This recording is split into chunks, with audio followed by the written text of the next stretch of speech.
भैया इस गाने को आप जरूर गाएंगे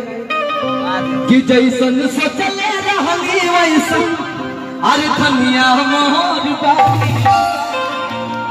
अरे सावन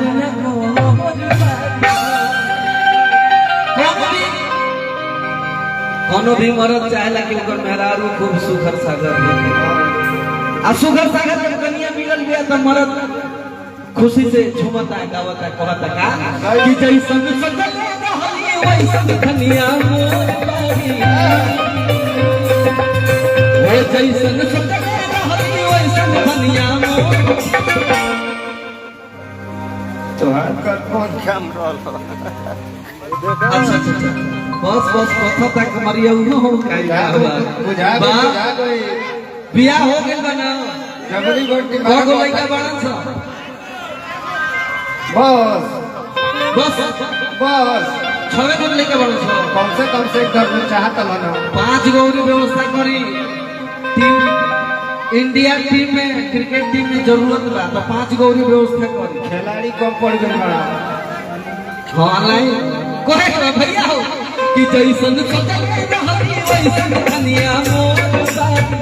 ओ जैसन सोचले रहनी वैसन भौजी मोर बारी आ साबर न गोरी बारी हो जैसन सोचले रहनी वैसन धनिया मोर बारी साबर न गोरी बारी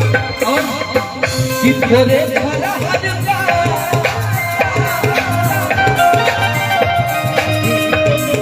नेहा जी की ओ तोरे सरहद पार मोट थोड़े थोड़े साबर में गोर बारी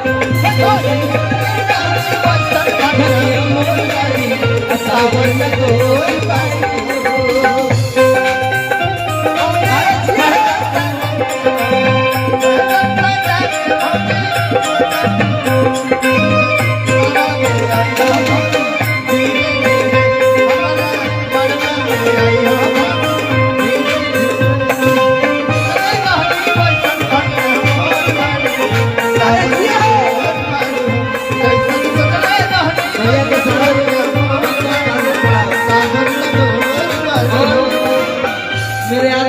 प्यार हम सभी कलाकारों को के ऊपर हमेशा बना रहता है। रुपवार की धरती से आदमी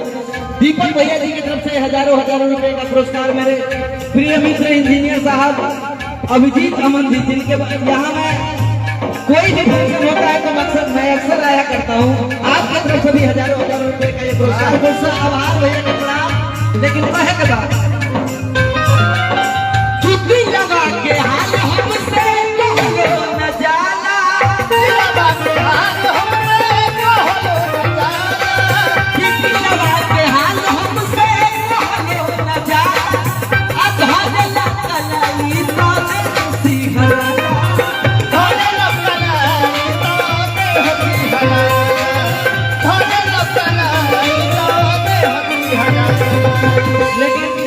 कुछ एक्टिंग करे के पड़ा।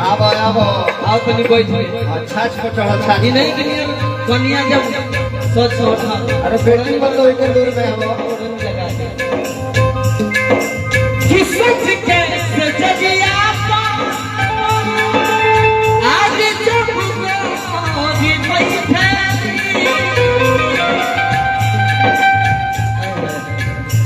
तनी होनी चाहिए किस्मत के सजगिया जब होगी बैठे अगर की रहिया तो सिगिया जोई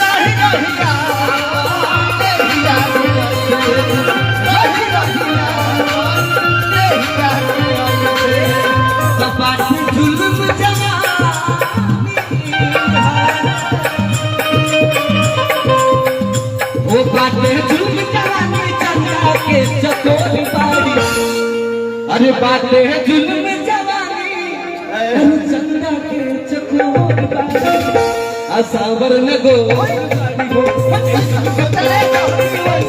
धनिया मोर बारी अरे सावर न गो बारी हो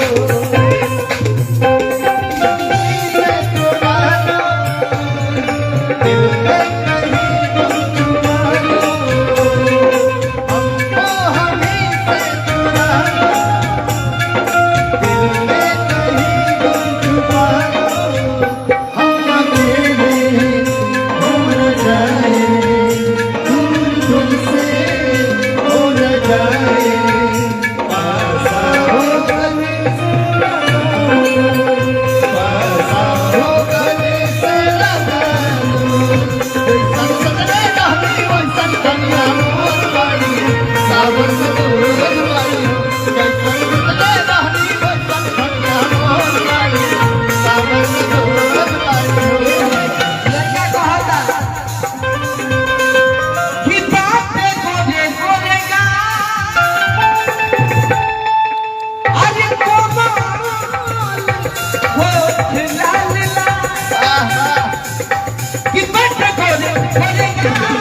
अरे हसन पगलिया को होई का सखा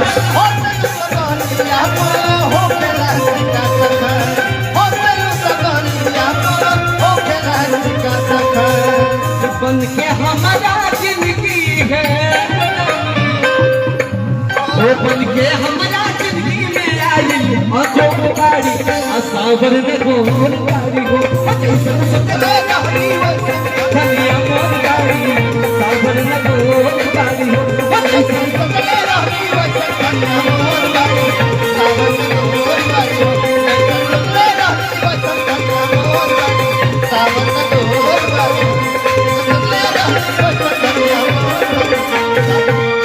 सावर में गोल